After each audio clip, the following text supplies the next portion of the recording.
छुपानी चाहिए, लेकिन नहीं नहीं, उसके आगे उत्तानपाद की बात छुपी नहीं।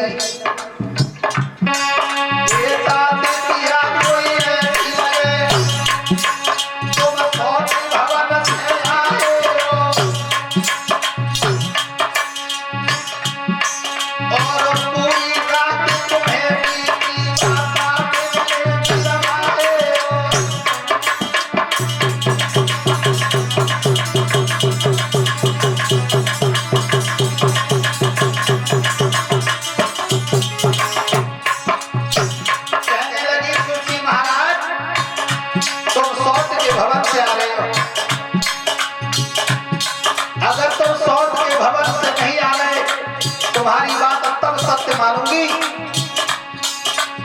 आप गंगा की कसम खा जाओ और अपने पिता स्वयं मधु की कसम खा जाओ, तो मैं तुम्हारा विश्वास करूंगी कि तुम सौत के पास में नहीं गई।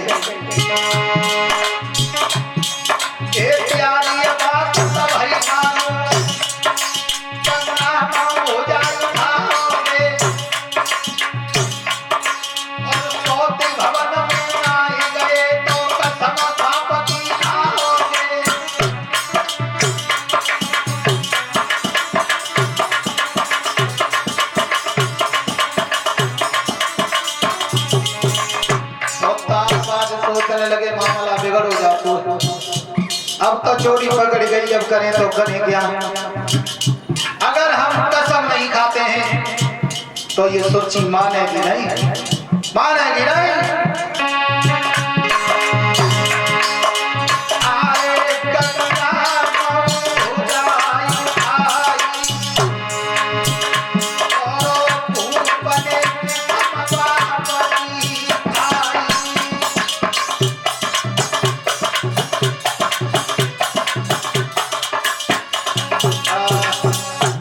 महाराज उत्तानपाद से कहा कि तुम गंगा की कसम खाओ और अपने पिता स्वयं मधु की कसम खाओ, तब हम विश्वास करेंगे। उत्तानपाद ने कसम दे दी। उसके बाद में सुरची साथ में लेकर के चली है।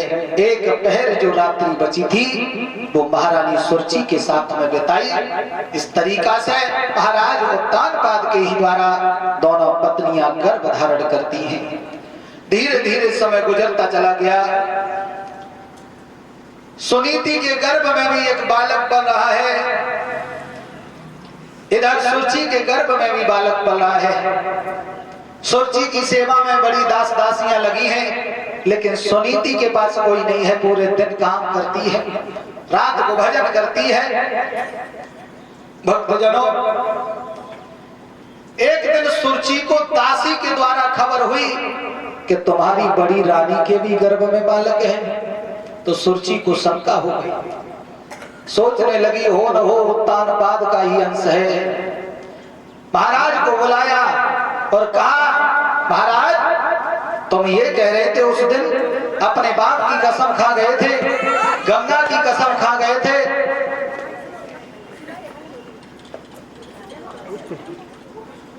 और कहा था कि तुमने हम सौत के भवन में नहीं गए।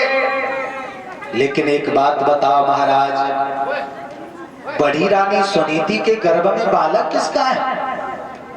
मुझे ऐसा लगता है अगर तुम्हारा नहीं है तो ये कहां से पाप कमा लाई। अरे तुमको लांछन लगा दिया तुम्हारी रानी ने। और जो इतनी बात सुनी तो उत्तानपाद सोचने लगे, अगर आज हम झूठ बोले तो मेरी पतिव्रता स्त्री को लांछन लग जाएगा, दोष लग जाएगा। महाराज उत्तानपाद कहने लगे हैं, रानी एक बात कहें, जो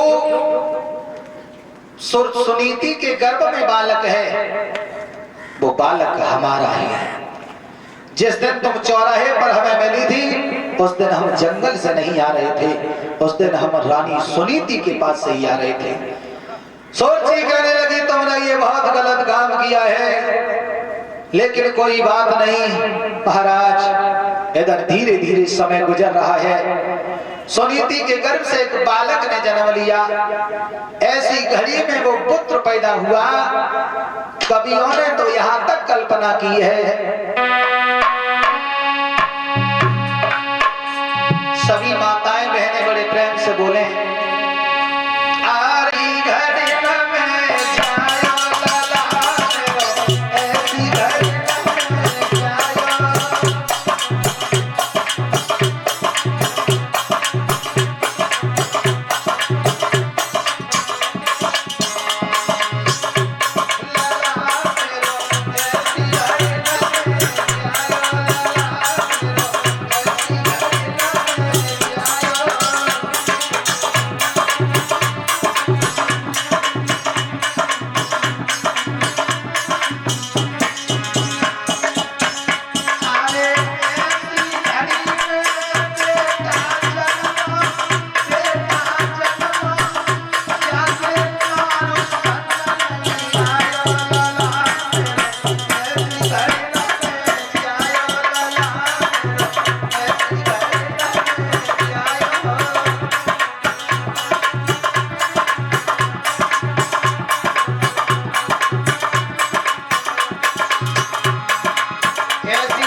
भगवान ने भी जैसी कल्पना की है, भगवान जानते थे कि बिटिया के बच्चे का नार काटने के लिए कौन आएगा।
ऐसी घड़ी में वो पुत्र पैदा हुआ।